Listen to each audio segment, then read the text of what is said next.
Добро вечер, почитувани гледачи. Го следите последното издание на Дневникот на К3. Да погледнеме кои беа денешните настани. Во Кумановскиот суд заврши судскиот процес за Дедолюбе, а постапката се враќа на прв претрес на нова истрага. Стапија во сила измените во Законот за вработување. Во седиштето на Обединетите нации продолжија разговорите околу кризата во Либија. Ракометарките на Вардар во полуфиналето на Лигата на шампионите за противник го добија црногорскиот Будуќност.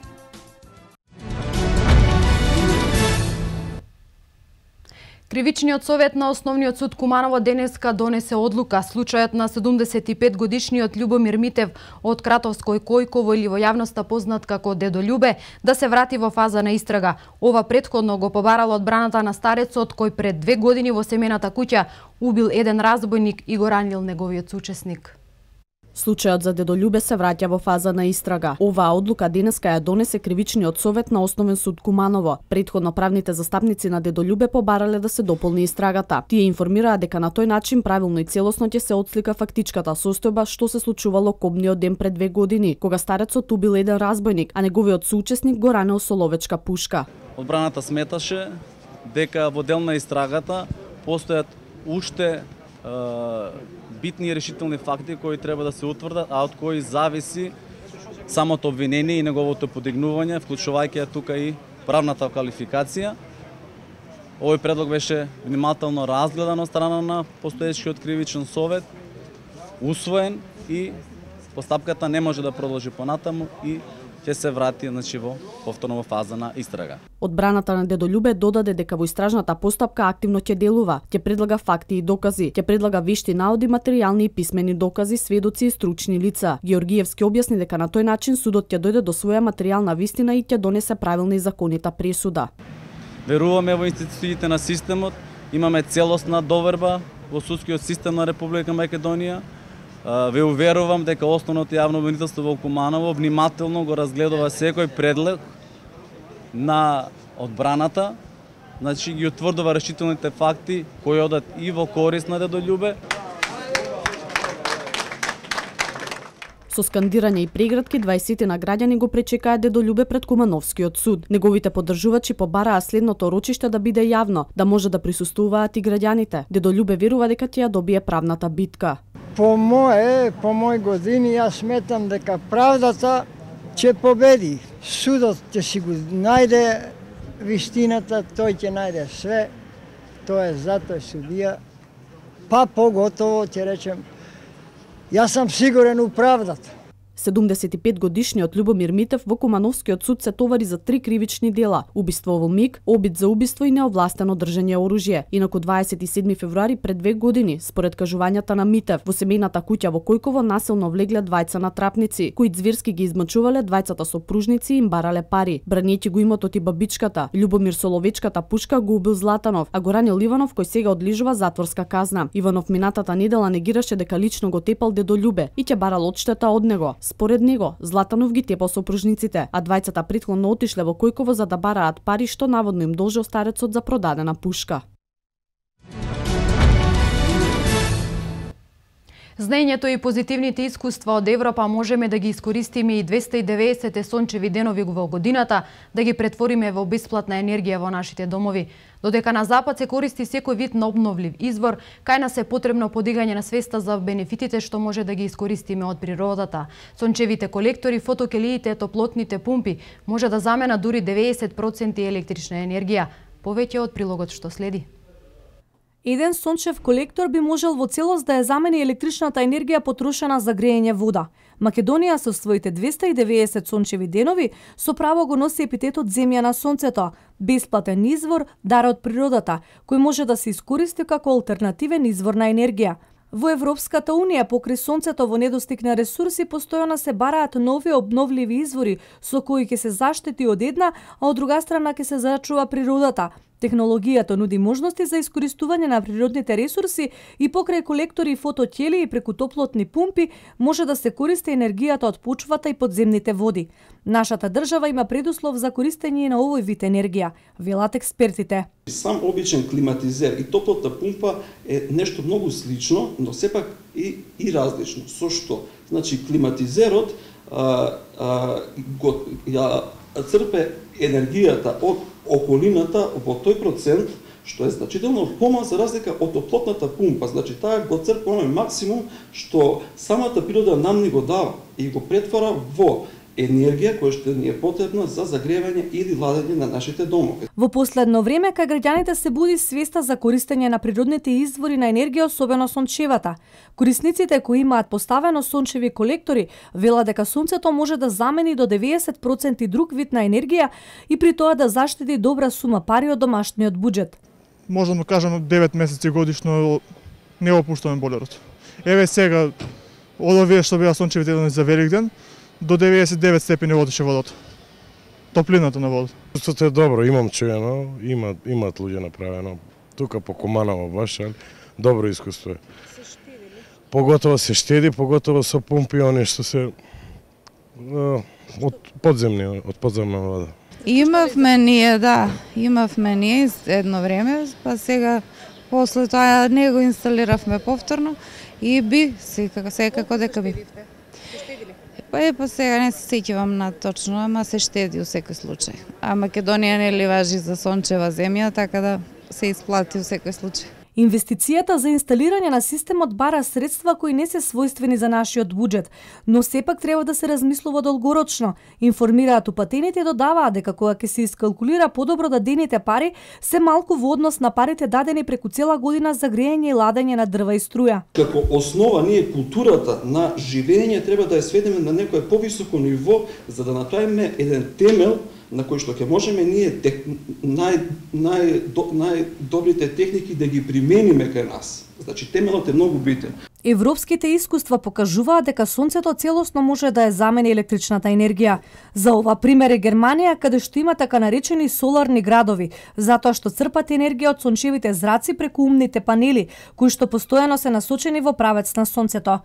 И Македонија има предуслови за соларни градови, но и за производство на енергија со инсталирање на цели плантажи со соларни келии кои би го впивале сонцето, а подоцна би произведувале енергија. Лесно е да се дојде до нов трактор и останата земјоделска механизација, но потребно е да си едуциран и информиран. Преку програмата ИПАРД со мерката кофинансирање, каде државата помага со 50%, земјоделците може да аплицираат и да искористат оваа можност. За учество сега се потребни помалку документи, при што за прибирање и пополнување формулари може да се обратат во подрачните агенции за земјоделство. Нова соодветна земјоделска механизација е една од најважните алки за полесно и поквалитетно обработување на земјата. За производство на добиточна храна преку ИПАРД сточарите ќе може да купат трактори. Од европските пари ќе може да се покријат и половина од трошоците за изградба на нова фарма. 50% од инвестициите ќе им бидат вратени на фермерите од руралните делови на државата, 60% на оние што живеат во планински подрачја и уште дополнителни 5% ако се млади фармери. Инаку инвестициите се контролираат 5 години и не сме да се продаваат. Потребно е да се извадат неколку документи кои што во споредба со претходните повици се доста намалени, станува збор само за 13 документи кои што ден до 2 работни дена може да бидат извадени, од кои што 3 се вадат од Агенцијата за поткрепување на развој на земјоделството, еден документ е од понудувачот на механизацијата и уште неколку документи кои што се вадат од УЈП и Министерството за земјоделство, шумарство и водостопанство. Потребна минимум инвестиција е 3000 евра, додека доколку инвестицијата е над 10.000 евра ќе треба да има 3 понуди. Новитет во ова ИПАРД програма е што има државата обезбедено гарантен фонд кој што изнесува $25 милиони, во кој што се може да членуваат сите, односно да ги подигнат парите од гарантен фонд, па со него да плаќат инвестицијата, односно механизацијата, па кога ИПАРД ќе врати минимум 50% од инвестицијата, тогаш ќе ги враќат во гарантниот фонд. Пред земјоделците од Кумановскиот регион во селото Младо на Горичане беа презентирани тракторите Хатат и Зетор, врвни брендови кои се покажаа како доста квалитетни на нашето поднебје. Од фирмата која изложуваше кажаа дека веќе имаат голем интерес за користење на мерката за купување трактор со кофинансирање. Сакаме, пошто овој крај земјоделски, сакаме да ги измотивираме и да ги натераме да аплицираат. Нашата компанија комплетно им дава логистика, поддршка од аплицирање, изработка на програми, значи комплетна услуга, пратење и цела помош која им треба, цела логистика до добивање на трактор. Иначе нашите трактори имаат 3 години гаранции сите и ние како сервис сме присутни на овие терени со инженери и техничари. Тие само да изберат, а се наше станат. Земјоделците од Кумановскиот регион на лице место можеа да ја разгледаат механизацијата, а воедно беа и упатени за условите за купување преку ИПАРД програмата. Многу е важно, зашто старата механизација више не може и не може да се одржава. И делови се после више да негде пола трошкови не ги зимат во старите делови да се обновија, али новата механизација е најбитно кој може сега, ако има добри услови, да се земат. Да, со мерка ИПАРД сум запознаен. Имам зимано и преку нив цистерна имам земено 50-50 тоа што. Па добро е, задоволен сум. Па модели се добри се, поекономични, помала потрошња, по голема обработка површина, побрзо да се заврши работата во поле. Дел од европските фондови ќе можат да искористат земјоделците што се занимаваат со сточарство, овуштарство и лозарство, но средства ќе има и за производителите на тутун и жито.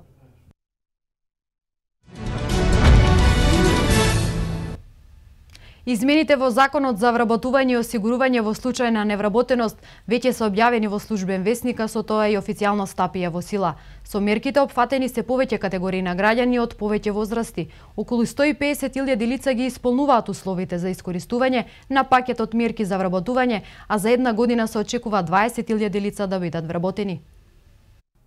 Бенефитите од државата за вработување нови работници без плаќање придонеси со измените во Законот за вработување и осигурување во случај на невработеност веќе се објавени во Службен весник, а со тоа и официјално стапија во сила. Според претставителот на Конфедерацијата Миле Бошков, многу е важно системот на државата да успее да ги регистрира невработените за да им се помогне. Пакетот мерки за вработување минатата недела беше усвоен во собранието. Со мерките се опфатени повеќе категории на граѓани од повеќе возрасти. Работодавачите кои ќе вработат млади лица до 35 години ќе бидат ослободени од плаќање на персонален данок и придонеси во рок од 3 години. За работодавачите кои ќе вработат лица на возраст од 35 до 50 години, а кои биле 10 години без работа, ќе бидат ослободени од персонален данок и придонеси 5 години со обврска уште една година да го задржат работникот. Оние пак кои ќе вработат лица над 50 години ќе бидат ослободени од персонален данок и социјални придонеси 5 години без обврска после тоа да ги задржат вработените. Оваа мерка ќе се однесува и на оние кои ќе вработат лица над 58 години. Тие фирми ќе бидат ослободени од персонален данок и придонеси, односно до пензионирањето на тој работник. Последната група која ќе биде опфатена со овие мерки се ранливата категорија на граѓани, самохрани родители и еднородителски семејства, семејства со 3 или повеќе деца, приматели на социјална помош, професионални војници кои веќе не работат, деца без родители и родителска грижа, лица со инвалидитет и родители на деца со посебни потреби. За оваа категорија граѓани се предвидува ослободување од плаќање придонеси во период од 5 години без никаква обврска за работодавачот потоа. По објавувањето на новите мерки, позитивни реакции стигнаа од бизнисмените, работодавачите и компаниите. Овие мерки ја потврдуваат стратегијата на владата да продолжи со отпочнатите проекти кои што ги има во делот на вработувањата.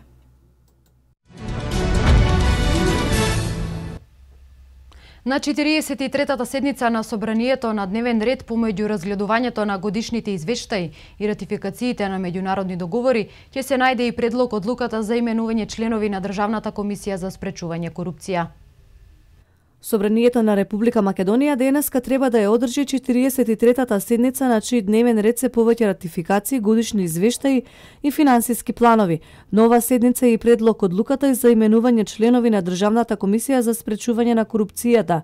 Собраниската комисија за прашање на изборите и именувања пред велигденските празници предложи именување членови на антикорупцијска, од кои само двајца се од постојаниот состав. За членови на Државната комисија за спречување на корупцијата беа предложени Горан Миленков, адвокат од Скопје, Игор Тантуровски, дипломиран економист, доктор на економски науки од Скопје, Најдо Спасевски, адвокат од Скопје, Сузана Таскова Аджикотарева, дипломиран правник, магистер по казнено право од Скопје, Жаклина Данчевска, дипломиран правник, магистер по деловно право од Прилеп, како и актуелните Сеиди Халили, дипломиран економист од Тетово, и Фарија Алију, дипломиран економист, доктор на економски науки од Гостивар. На дневен ред се и предлог законите за изменување и дополнување на Законот за безбедност на храна, Законот за земјоделско земјиште, Законот за државен пазарен инспекторат и Законот за техничка инспекција. Утре продолжуваат преговорите меѓу СДСМ и ВМРО-ДПМНЕ во Брисел, а посредници во диалогот со кој треба да се реши политичката криза во Македонија се поранешниот и новиот известувач за Македонија во Европскиот парламент Ричард Ховит и Иво Вајгл и нивниот колега од Словачка Едвард Кукан. Првата средба во Брисел меѓу представниците на СДСМ и на ВМРО-ДПМНЕ се случи точно пред 2 недели, кога се одржаа одвоени средби прво меѓу СДСМ и Европската парламентарна тројка, а потоа наред дошле преговарачите од владеачката партија. Во името на опозицијата преговараа заменик председателката на СДСМ Радмила Шекеринска, незината сопартијка Рената Десковска и Виктор Габер, додека од страна на власта на преговарачко столче седнаа министрите Никола Поповски, Никола Тодоров и пратеникот Илија Димовски. Првата средба беше иницијална и ставовите на партиите не се доближија ниту за милиметар, а од состанокот излезе само соопштение според кое сите учесници се договориле дека разговорите ќе продолжат. Подоцна во денот сите учесници разговарале на иста маса, меѓутоа се договориле дека по првата средба нема да дадат изјави за јавноста. Неофицијални информации по првата бриселска средба говореа дека априлски рунди би требало да овозможат конкретен разговор кој би отворил портата и за политички диалог. Форумот на жени на ЛДП донираше книги на интернатот професор Мијалковиќ. Ова активност е дел од календарот активности за одбележување на 18 години од постоењето на партијата. Со над 100 дела е збогатена библиотеката во ученичкиот дом професор Мијалковиќ. Книгите ги собраа и донираа жените од Либерално-демократската партија, кои сметаа дека ќе бидат добредојдени за учениците. Комплетот содржи од лектири преку стручна литература, белетристика до романи и модерни стрипови. Форумот на жените со една донација околу 100 книги реши да ги поклони или да ги подари на ученичкиот дом професор Мијалковиќ од Куманово. Библиотеката е местото каде што најголем дел од слободното време го поминуваат учениците од домот. На располагање им се 4000 книги, а донацијата која ќе го зголемува изборот за читање кај децата е добредојдена за домот, информира од ученичкиот дом. Се надевам дека овие книги се дојдени на право место. Тие книги ќе биде тука како наша имовина, наше богатство и секој наш ученик ќе му биде на достап и достап на секоја книга која има интерес да ја прочита. Оваа активност Либерално-демократската партија ја организираше по повод 18 години од формирањето на партијата. Продолжениот работен викенд на одделението за итна медицинска помош во Кривопаланечката болница помина мирно, информираат одговорните. Најчести биле пациентите кои се жалаат на здравствени тегоби поради драстичните температурни разлики, а нема случаеви на прејадување или труење со храна по долгиот пост. Во одделението за итна медицинска помош при здравствениот дом Димитар Арсов во Крива Паланка за време на продолжениот работен викенд биле извршени 168 интервенции и примени 8 повици на телефонскиот број на брзата помош. При тоа не се пријавиле лица со здравствени потешкотии како последица на прејадување или труење со храна по долгиот великденски пост. Мора да се пофалиме дека беше релативно мирен викенд, без некои посебни случаеви во смисло на сообраќајки, на тепачки, на повреди. За време на викендот во брзата помош се евидентирани 168 прегледи, 8 повици на 194, обичаена проблематика секојдневна што се дешава, нешто посебно со на прејадување на интоксикација од храна, такви работи немаше. Доктор Грозде Спасовски, раководител на оделението за брза помош, информираше дека пациентите најмногу се жалеле на вообичаените здравствени тегоби, на кои најизложени се хронично болните. Температурните разлики се евидентни. Подсетуваат лекарите и советуваат да се внимава на соодветна облака и да се внесуваат доволно течности и витамини во организмот. Времето е проблем, температурни разлики се уште евидентни, поготово температури ноќ, ден. Совет малце да не се луѓето толку раскомотуват, да бидат така облечено подобро, додека стабилизира времето. Течности, витаминска терапија, витаминчиња, салати свежи, овошти и така.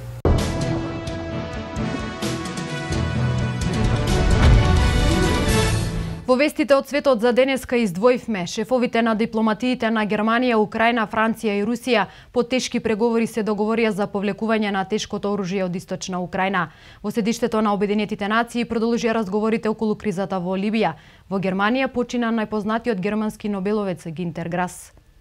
Шефовите на дипломатиите на Германија, Украина, Русија и Франција после тешките разговори во Берлин решија да ги продолжат разговорите за повлекување на тешкото оружје од источна Украина. Се сложивме не само да се продолжи со повлекувањето на тешкото оружје, туку во процесот да вклучиме и повлекување на други категории на оружјето, истакнал германскиот министер за надворешни работи Франк Валтер Штанмајер. Како што пренесува агенцијата Reuters, договорот од Минск постигнат кон средината на февруари технички се спроведува, иако завојуваните страни од последните денови меѓусебно се обвинуваат за се поголемиот број на напади. Советот за безбедност на Обединетите нации ги повикува учесниците во преговорите за Либија да постигнат договор за влада на национално единство, со цел да се стави крај на кризата и се закани дека ќе воведат санкции кон сите кои ќе се обидат да ги попречат преговорите. Во декларацијата која едногласно беше усвоена од 15 члени од Совет за безбедност, се потенцира вчерашното обновување на преговорите во Алжир и се додава дека со нетрпение се очекуваат следните разговори, кои денеска ќе стартуваат во Мароко. Во 87-та година од животот почина најдобриот германски писател по Втората светска војна Гинтер Грас. Добитникот на Нобеловата награда за литература се прослави со своите драми, новели и драмски текстови. Инаку Грас е добитник на Нобеловата награда во 1999 година од Шведската академија за своите литературни дела. Роден е во полскиот град Данциг.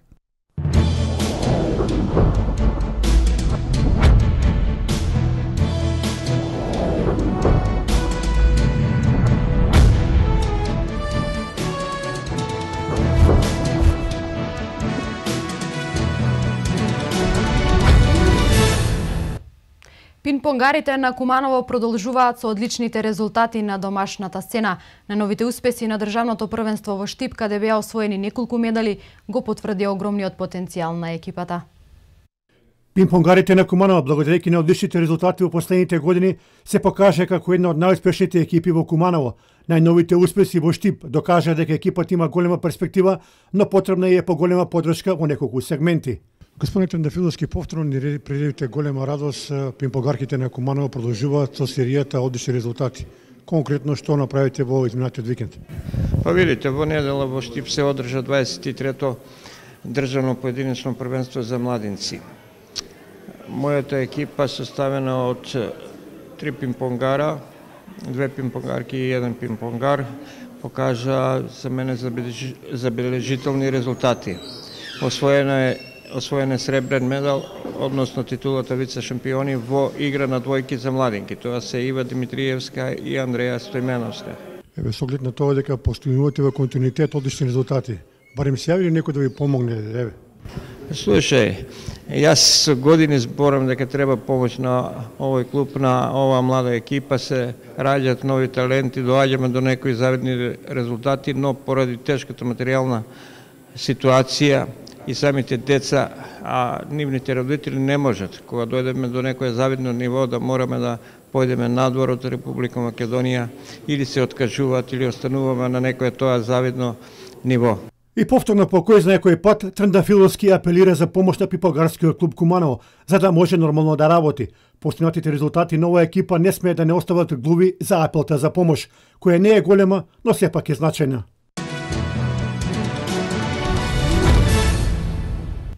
Ракометарките на Вардар во полуфиналето на Лигата на шампионите за противник го добија црногорскиот Будуќност. Се работи за една од најсилните европски екипи, па поради тие причини нашиот шампион го очекува неизвесен надпревар.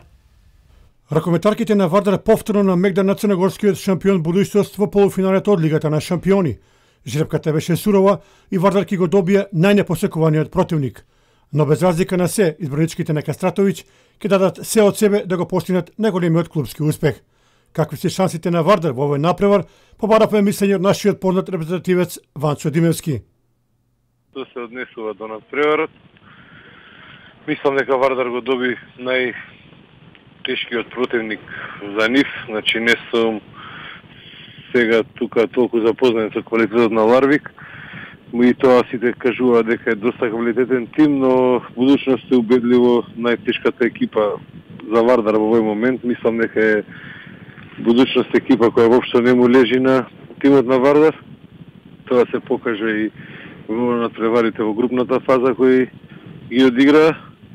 Ќе биде значи еден тежок надпревар, повторно реприза на минатата година, каде што Вардар ќе беа поразени и нормално ќе посакуваат реванш оваа година. Се работи за екипа која е многу добро покриена на сите позиции, но ако се гледа тој квалитет на како на теренот, така и на клубата, мислам дека Вардар е можеби во мала предност што се однесува до таа ротација и на дополнување на тие позиции на вековските. Будуќност е екипа која се сведува на Булатовиќ, Кнежевиќ и Неагу. Сите се тие три можда најдобри играчи во Европа на тие позиции, но кога треба да влезе освежување од клубата, тука се малку потенки. Знаеме дека на тие надпревари во Лига на шампиони, во Final Four поготово се надпревари кои секој играч така да ги одигра максимално и да тие 60 минути не би биле проблем, но кога би се случило нешто непосакувано во текот на мечот, бидејќи знаеме и дека се груби, дека може да се добие и црвен картон и не дај Боже за спортист некоја повреда, они се тука во мислам поголем губиток од екипата на Вардар. Се на се, значи Вардар посакува реванш и се надеваат дека оваа година можеби ќе го играат тоа толку посакувано финал. Вардар ќе имат сосема доволно време да се подготват за овој историски напревар, па да се надеваме дека ќе ни придат уште една голема радост.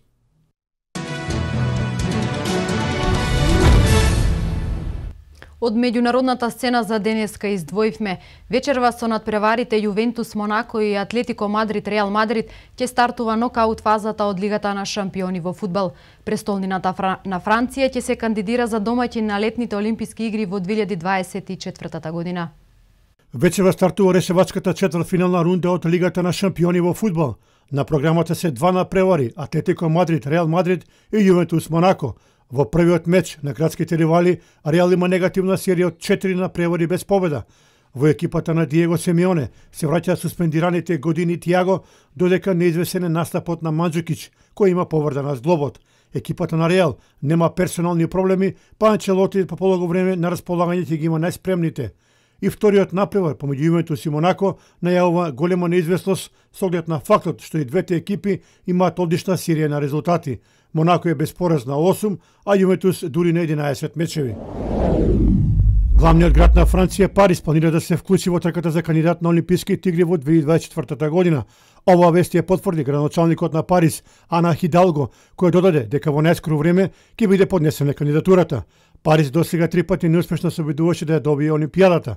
Досега кандидатура поднесоа Бостон, Рим, Хамбург и Берлин. Се споменува и Истанбул, но засега турската престолнина се уште се нема изјаснето. Домаќинот на игрите ќе биде одреден во 2017 година во градот Лима.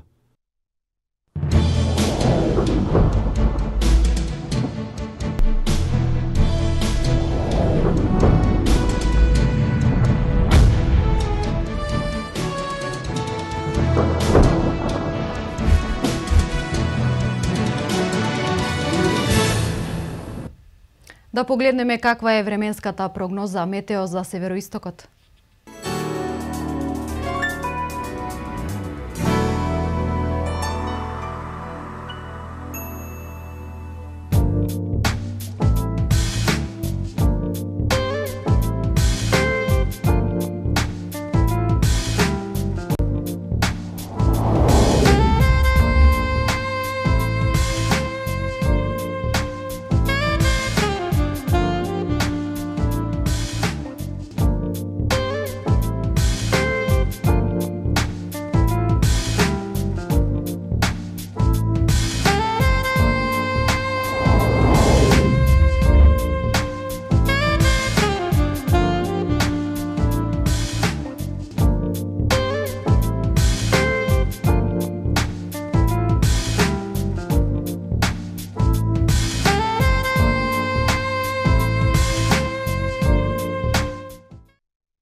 Со информацијата за времето го завршуваме ова издание на Дневникот. Ви благодарам на вниманието, имајте пријатна вечер и останете со програмата на К3.